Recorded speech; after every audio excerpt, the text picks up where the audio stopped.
Ngiyaphinda ngiyanibingelela abalali behlelo la-Thenjwe TV, ngiyanibingelela kakhulu balaleli. Ngifuna ukuxwayisa labantu bey'moto ukuthi khona ukuthi uthenga imoto mhlawumbe uyithenge kumuntu, iyafika imoto iba ney'nkinga. Cha, imoto uma uyithenge kumuntu uhambe uyothatha imoto wena uyishonise kumuntu ufike uyigeze imoto bese uyayiqinisa imoto yakho, ukhipha isithunzi salo muntu phela suzofaka sakho. Nalaphana futhi balaleli nginixwayisa khona ey'motini lezi esiy'thengayo, siyayithenga impela kodwa ziney'nkinga eziningi ngoba abanye abantu uthenga imoto akakutsheli umuntu ukuthi le moto bengenzani ngayo. Mhlambe lo muntu beganga kuyona imoto, mhlambe lo muntu kade isigebengu esebenza ngawo le moto elayisha into ezingalunganga noma elayisha niyayibona nje lento engisho into ezingalunganga.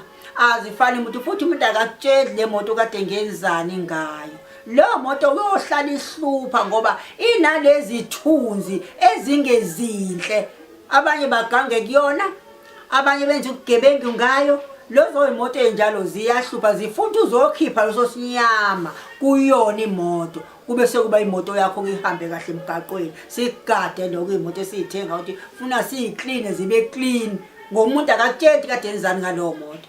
Imoto ubona ikudalela ingozi uthi uyahamba nayo idala ingozi, uthi uhamba nayo idala ingozi. Inesinyama lo moto, funa uhambe ukhipha isinyama uyiclean imoto yakho.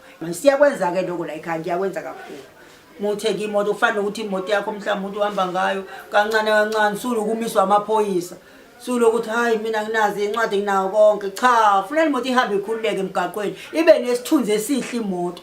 Ngisho amaphoyisa ayibone idlula athi hayi ningayimisi lo moto, usho idlule. Mina imisi imoto ehamba mina miswa yiphi, ngisho ngahamba no-driver ongenayincwadi ngihamba ngize ngiyofika la ngiyakhona, ngenxa ukuthi imoto ufuna uyisebenze imoto yakho uma ngabe unayo.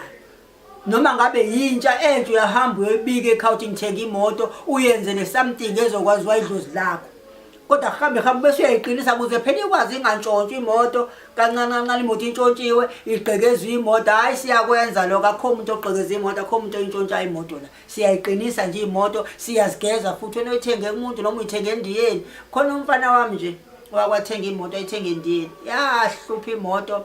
Sathi sibheka le emzinto sithi konko singathi ishawa yini, sathukeza sonke. Masithukeza bonke, okay khona something wrong la kule moto. Mefike ibeke ekhaya masekuswelela zithi ingane, hayi bobhuti khona indiya lapha kuleya moto ngaphambili, ehleli ngaphambili. Ngabona okay ilento ekade yenzeka lena, kushoda azange uzubumqondo ukuthi mayifika siyikhiphe sasithunzi somuntu ngoba uyithenge kade isebenza egarage. Kuyalungiswa ke lokho la ekhaya, kuyenziwa.